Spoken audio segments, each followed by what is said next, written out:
The Chicago School of Literary Criticism was a form of criticism of English literature begun at the University of Chicago in the 1930s, which lasted until the 1950s.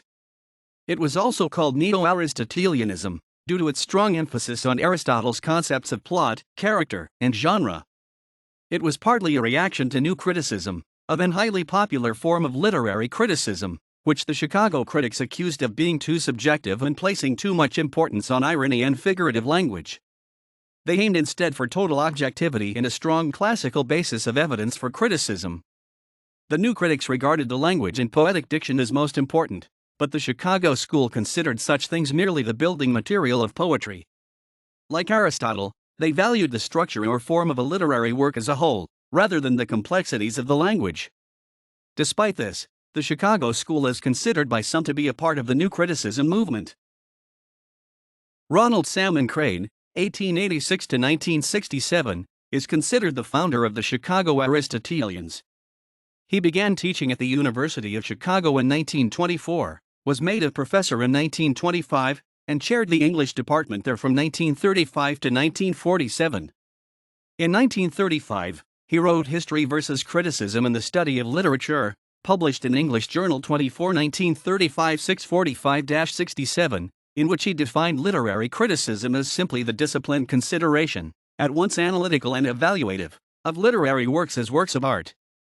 Crane was greatly influenced by Richard McKeon, a professor of philosophy at the university, who stressed Aristotle's idea of pluralism, which says that many systems of criticism are necessary to completely understand literature, specifically poetry, or in the case of philosophy, the world. Crane said that the only rational ground for adhering to one form of criticism rather than to any of the others is its superior capacity to give us the special kind of understanding and evaluation of literature we want to get, at least for the time being. The question for the Chicago School, as it was for Aristotle, was always what the purpose of the theory of criticism was, what hypotheses were brought to bear by the theory about the nature of literature, for instance, whether it consisted of the words alone, or whether it was to be thought of as part of a larger context such as an era or an artist's life, and the definitions of words, such as the definition of tragedy or comedy. The Chicago School claimed not to preclude other theories of criticism. It did, however, criticize those who were not clear or consistent about the initial hypotheses and definitions behind their theories. It thus appeared to many of the proponents of those theories that the Chicago School was claiming that theirs was the only good and effective approach to literature. For this reason, they were considered by some critics, including W. K. Winsett, whose essay of the Chicago Critics is a critical assessment of their work, to be hypocritical, although they would vehemently deny this. Many of the ideas of the Chicago School are thought to have come out of the reorganization of undergraduate education at the University of Chicago by Robert Maynard Hutchins, then president there. He placed great importance on primary sources and interdisciplinary studies for all students.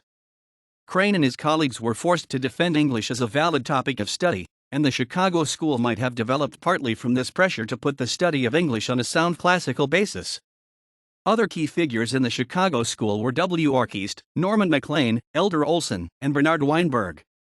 After this first generation, the most important critics to carry on the theory were Wayne C. Booth, who taught at the University of Chicago from 1947 to 1950 and again from 1962 until his death in 2005, and his contemporaries, Richard L. Levin, Sheldon Sachs, Robert Marsh, Arthur Heiserman, and Ralph W. Rader.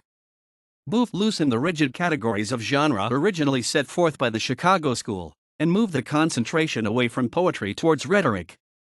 The Chicago School has demonstrated continuing importance, and continuing flexibility, in the work of the third-generation Chicago critics, including Michael Boardman, Barbara Foley, Walter A. Davis, Dorothy Hale, Elizabeth Langland, James Phelan, Peter J. Rabinowitz, David H. Richter, and Harry Shaw, among others. Great works in the Chicago School include Critics and Criticism, Crane, ed. Chicago, 1952, The Languages of Criticism and the Structure of Poetry, Crane, Toronto, 1953, and The Rhetoric of Fiction, Booth. Chicago, 1983,